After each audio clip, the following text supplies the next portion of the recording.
Amigos de Fútbol, un cordial saludo. Hoy estamos con un personaje que es muy importante para la familia y fue muy importante para mi viejo en diferentes proyectos, tanto editoriales como radiales y pues 1500 cosas más. Hoy, en nuestro video podcast Fútbol de Memoria, en nuestra sección Las Memorias de Don Guille, tendremos como invitado a César Augusto Londoño.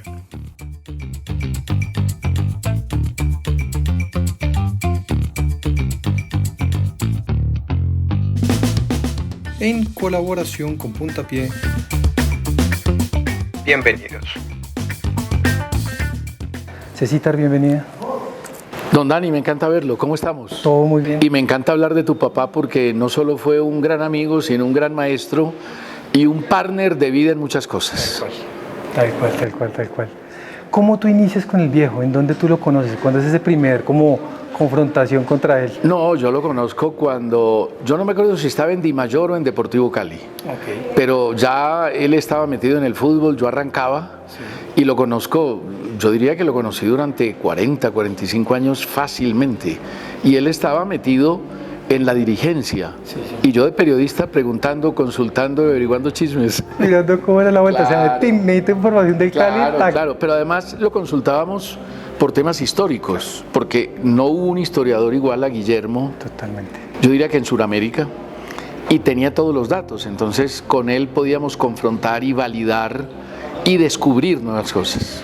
¿Cómo era ese tema de las fotos en el pulso? Cuando él llegaba con una foto, ¿era descrestante o...? Bueno, a ver, primero, la verdad es que... Bueno, sí, me estoy saltando como mucho. No, se está saltando todo. Todo, perdón. Digamos que el primer contacto periodístico que yo tuve con Guillermo fue en Nuevo Estadio. Yo era un peladito, yo estaba estudiando en la Universidad de Arquitectura, yo era redactor de La Patria y Javier me nombra jefe de redacción de Nuevo Estadio. Entonces en Nuevo Estadio cambiamos completamente la edición. Claro. Las primeras revistas, los primeros periódicos que empezaron a tener silueteados y a tener sobreimposición de imágenes sobre titulares y titulares sobre las imágenes, fue Nuevo Estadio. Fue una revolución realmente en el diseño de la revista, que era la revista más importante de Colombia.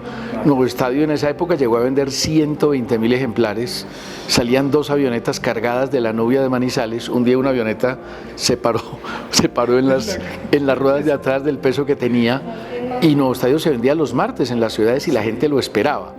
Entonces Guillermo era corresponsal de Nuevo Estadio, y ahí tuve un contacto. El primer. Claro, yo diría que ese fue básicamente el primer contacto, porque él escribía de historia, él escribía de estadística y él publicaba fotos históricas en ese momento, que además eran muy solicitadas. Pero tú estudiando arquitectura, ¿por qué te llama el fútbol? ¿O qué te lleva al fútbol? No, yo toda la vida quise ser periodista, quise contar historias, quise ser reportero, y lo tenía claro. Además en Manizales no había comunicación social, entonces me tocaba estudiar, me habían dado una beca para estudiar en Boston economía, por el tenis, me la dio la Federación de Tenis, y un profesor me convenció de que me quedara, que porque allá no iba a hacer periodismo, que era lo que me gustaba, sino que en Colombia sí lo podía hacer. Claro. Entonces yo empecé a estudiar arquitectura y al tercer semestre ya estaba trabajando en prensa primero, en radio después y después en televisión, incluso antes de acabar la carrera. O sea, ¿era algo como por tener un título más que todo o no tanto? Yo diría que por tener un método, por aprender un método, por tener una disciplina, por tener una carrera que me enseñara cosas. Y la arquitectura enseña a vivir, enseña a pensar, enseña a estar. Y la arquitectura te permite crear y diseñar, que era lo que me gustaba a mí. Bastante interesante. Sí, chévere. Después de Nuevo Estadio, ¿dónde vas tú? Yo me voy a Cali, y en Cali tengo mucho contacto con Guillermo, porque Guillermo tenía una gran relación con Cali. Sí, Entonces, sí, América y Cali fueron muy importantes para él. Y ahí fuimos muy amigos. Además fue la época del médico Ochoa, la época de los subtítulos de América, títulos en Colombia y subtítulos en Copa Libertadores. Entonces había que estar pendiente de las estadísticas, de la historia, del material, y ahí estaba Guillermo siempre presente y tuvimos una lindísima amistad. Ya después, ahora sí, ya un poquitico más acá, que entran en la radio, me imagino que es después cuando están acá en Caracol, que ahí es donde se ven antes obviamente los libros, acá en el carrusel. No, primero Guillermo entra en Todo Fútbol. Ah, que se fue en Lo Medellín, que pasa sí, es pero que- eso fue con Rafa Villegas. Estaba Rafa Villegas, estaba Guillermo Montoya, estaba Oscar Rentería. Ese fue un proyecto que incluso yo lo diseño para Caracol. Ah, Y Caracol decide no transmitir más, no narrar los partidos, ok. sino hacer un programa como contenedor de las 9 fechas que tenía la jornada, porque había 18 equipos en ese entonces. Entonces es un programa que era Todo Fútbol, estaba Adolfo Pérez aquí. Yo arranco ese proyecto, estuve muchos años ahí y llega Guillermo, no dura mucho, calculo que entre 1 o 2 años, después Guillermo se retira porque creo que se viene de mayor o se viene a trabajar con Millonarios, no recuerdo bien cómo fue el tema, Más o menos, ¿qué año es ese? pero ahí empieza, no, te estoy hablando de hace 25 años más o menos, Bueno, ahí creo que vamos para la América, creo que vamos para Cali. 25, casi 30. Estábamos en Cali, digamos, pues sí, estaba mi papá en Bueno, la... de pronto fue lo de Cali, pero igual desde allá él trabajaba en Todo Fútbol. Luego Hernán me dice, no, yo quiero hacer Todo Fútbol, vaya usted a comentar con Perea, entonces yo me paso a la básica.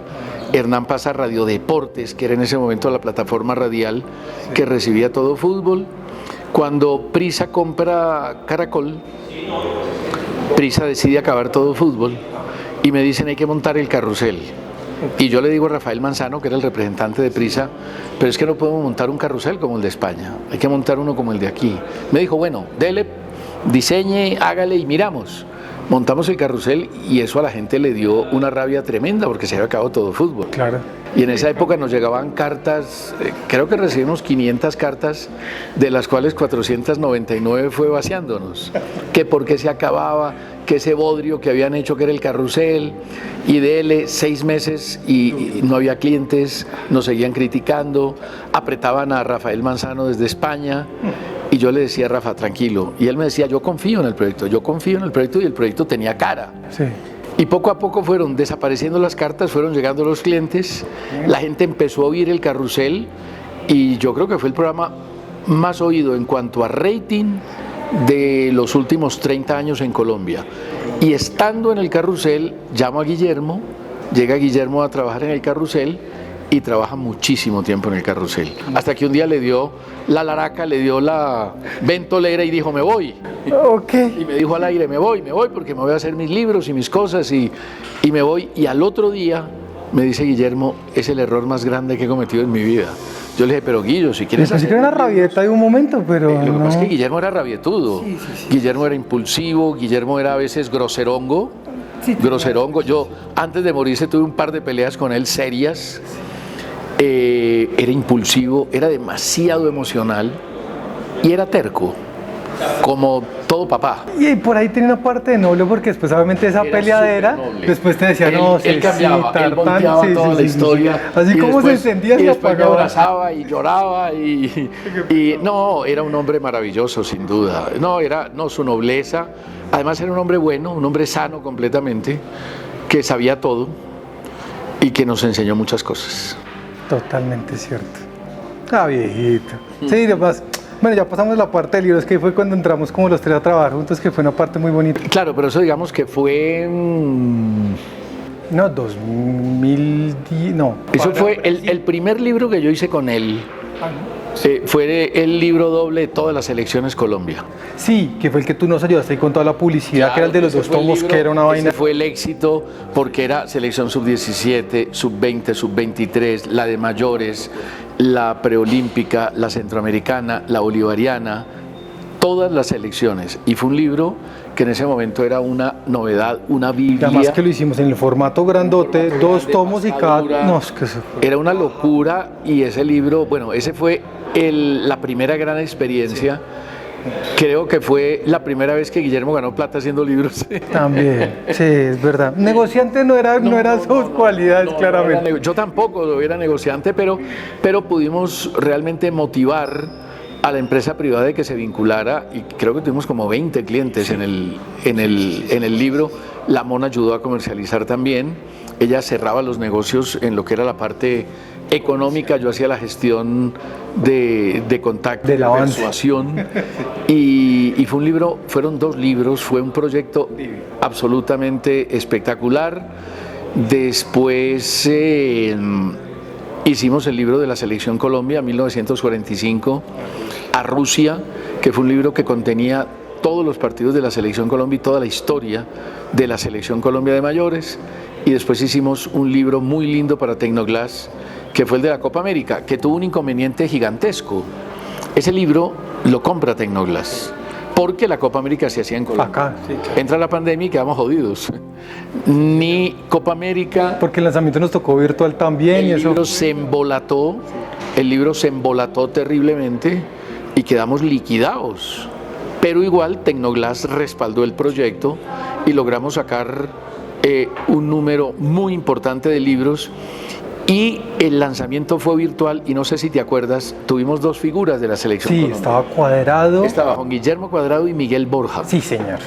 Los dos, en plena concentración de la Selección Colombia, nos salieron en un en vivo que en ese momento era imposible porque era la época de Peckerman, que no dejaba hablar a nadie.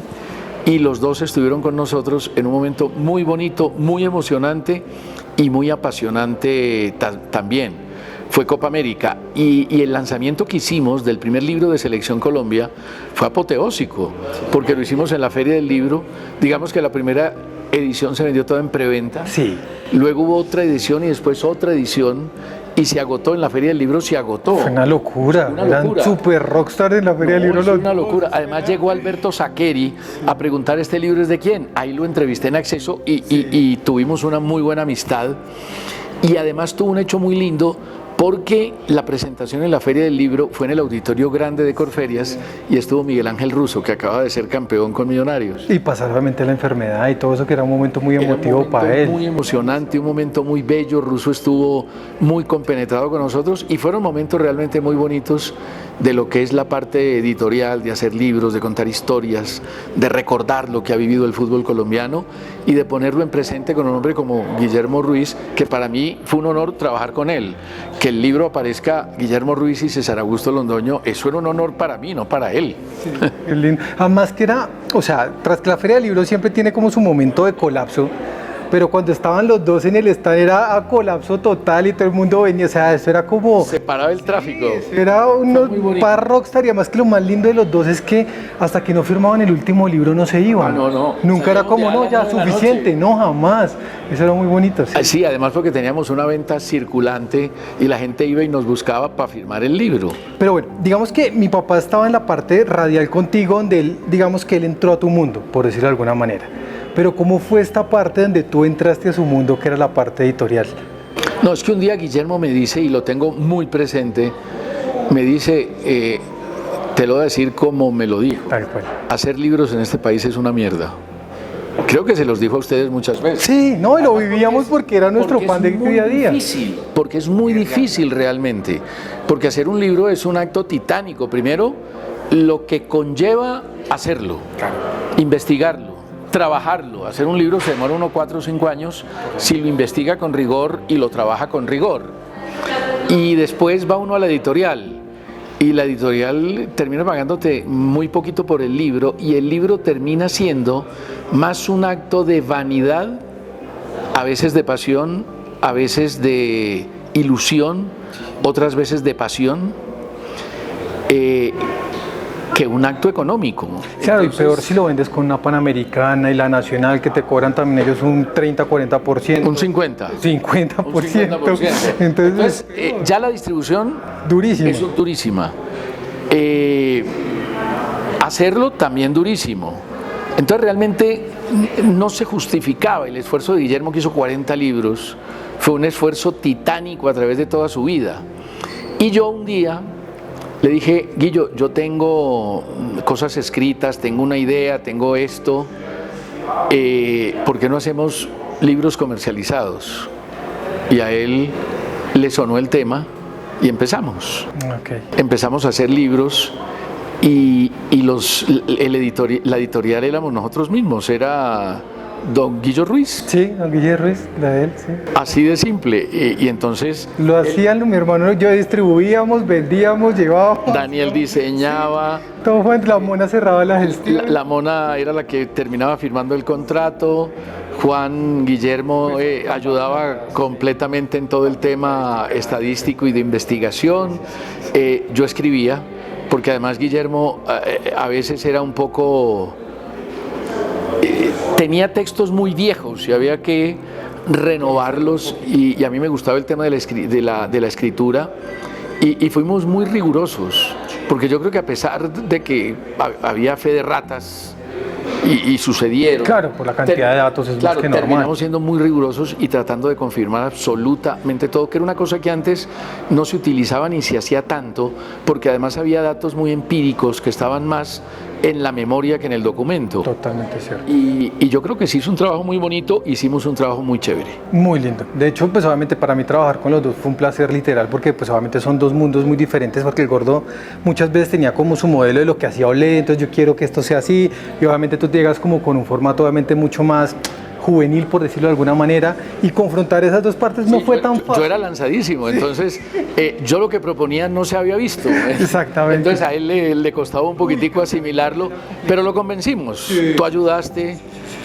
creo que la Mona también. Acá porque se ve mejor, porque un poquito a regañadientes, pero se logró. Pero era una cosa más moderna, una cosa más visual, más gráfica, más de una era digital y no tanto de una era escrita, ¿no? Que era lo que habíamos vivido hasta ese momento. Totalmente de acuerdo. Dentro de todo este proceso, ¿cuál fue ese dato o ese momento que tú dijiste, Guillermo, me dejó sin palabras? No, siempre lo admiré, siempre le reconocí su capacidad. Además, era un hombre que tenía todo en la cabeza. Él tenía su computador. Y yo le decía, Guillo, a ver, necesitamos la foto del... No voy a poner una obvia, la del partido que perdimos con Perú en el 75 para ser subcampeones de la Copa América, porque esa era una cosa obvia, pero yo le decía, Guillo, necesitamos la foto donde se lesionó Eduardo Retad en un partido de la Selección Colombia con Brasil, y me decía, yo tengo la foto, y se demoraba 20 minutos, media hora encontrando la foto, que además fue otro trabajo inmenso, porque Guillermo tenía las fotografías identificadas, las fotografías en papel. Yo recuerdo que yo cuando termino en Manizales mi labor en La Patria y en Nuevo Estadio, yo le regalo a Guillermo un morro de fotografías.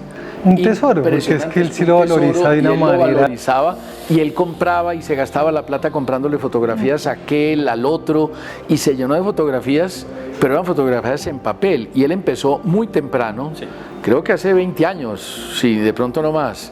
A digitalizar las fotografías. Claro, los libros nos ayudaban un poquitico a digitalizar todas esas. Obligaban. Claro. Entonces, el tema empezó a digitalizar y alcanzó a digitalizar no sé cuántos miles y miles y miles de fotografías que constituyen hoy el archivo más importante del fútbol colombiano. Sí, señor.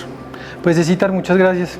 Don Dani, hombre, qué alegría hablar de Guillermo, de un amigo, de un padre, de una persona que siempre luchó intensamente por su familia y por el fútbol. Yo creo que lo más importante fue eso, que dejó un legado impresionante. De los 40 libros, hay libros de todos los clubes de Colombia, hay libros espectaculares, el libro del gol es una belleza de libro. Historia del gol. Sí. Los de la Selección Colombia ni se digan, y además los hacía con un lujo impresionante. No era el libro siempre era papel satinado de 120 gramos a todo color, y el libro, por ejemplo, de la Selección Colombia, el del Mundial de Rusia desde 1945, fueron 750 páginas a todo color con 1800 fotografías. Ese es un documento y un tesoro maravilloso. Lamentablemente no se consigue.